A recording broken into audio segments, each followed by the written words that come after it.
Hello everyone, I am Remiya. I'm an intern at LEXIS and Company. I hope you all are fine and safe. So today in this video, I'm going to discuss about the offences related to property. So as we all know that property can be categorized into two parts, that is movable and immovable property. Any offence which is committed against either of the two is punishable under the Indian Penal Code.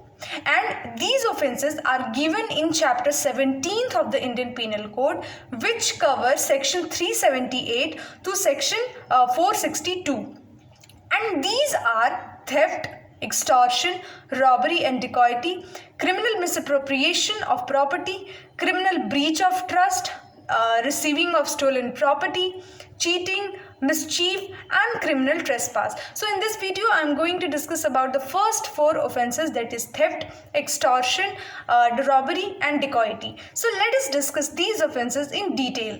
So the first one is theft.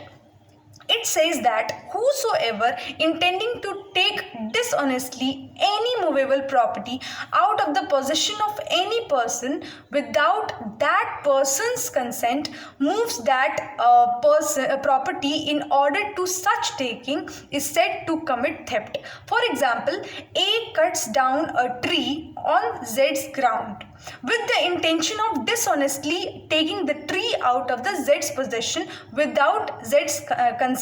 So here it is the case of theft. Now under section 379, whosoever commits theft shall be punished with imprisonment of either description of a term which may extend to 3 years, or with fine, or with both. Now we will discuss about the ingredients of theft. So there are total 5 ingredients of the theft. The first one is that dishonest intention to take property. It means that dishonestly intention is the essence of the offense of theft. Intention must be dishonest and it must so exist at the time of taking the property. Now the second ingredient is that the property must be movable. The third ingredient is that the property should be taken out of the possession of the another person.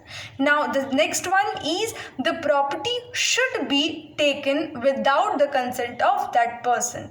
And the last ingredient is that there must be some moving of the property in order to accomplish in the taking of it. Now we will discuss about extortion, which is given in section 383 of IPC. So whosoever intentionally puts any person in fear of an injury to that person or to any other, and thereby dishonestly induces the person so put in fear to deliver to any person any property or valuable security or anything signed or sealed which may be converted into valuable security commits extortion. For example, A threatens to publish a defamatory libel concerning Z unless Z gives him money. He thus induces Z to give him money. A has committed extortion.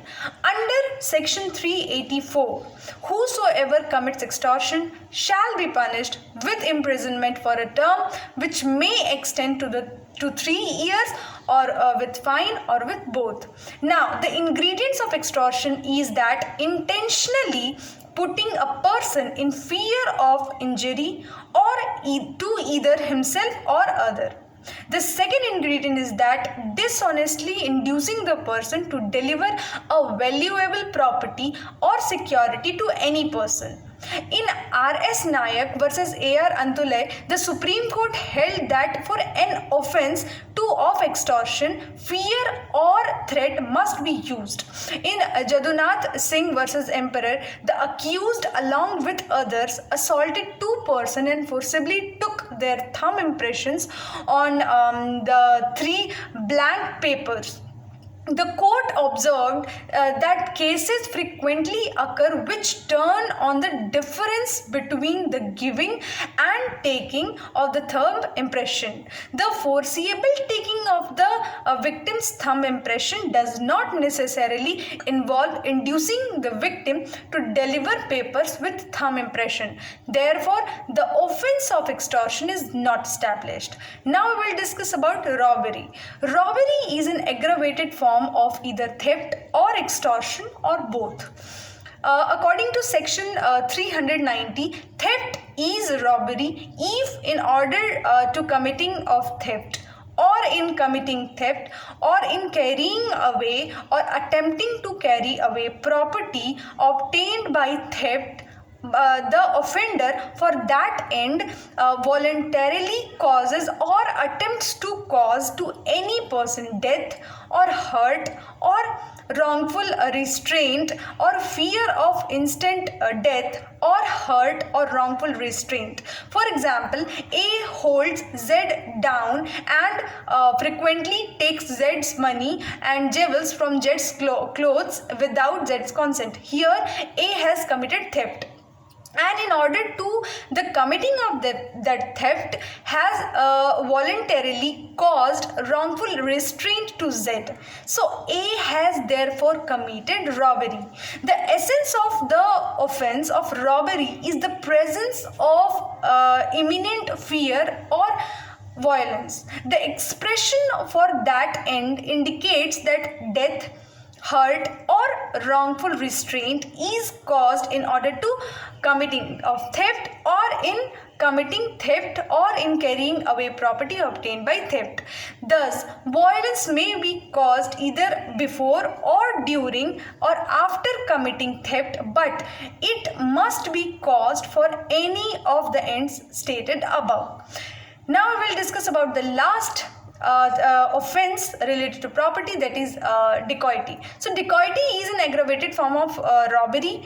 Section 391 lays down that where 5 or more person co-jointly commit or attempt to commit a robbery or are present and aid such commission or attempt, every one of them is said to commit dacoity.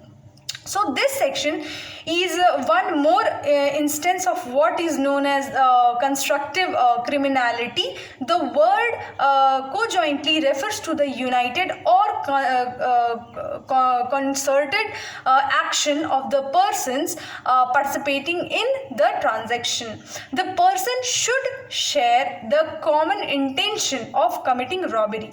In counting the numbers of offenders, the persons present and aiding when the crime is committed are also counted. Thus, one person may commit or attempt to commit robbery and 4 other may have caused dacoity.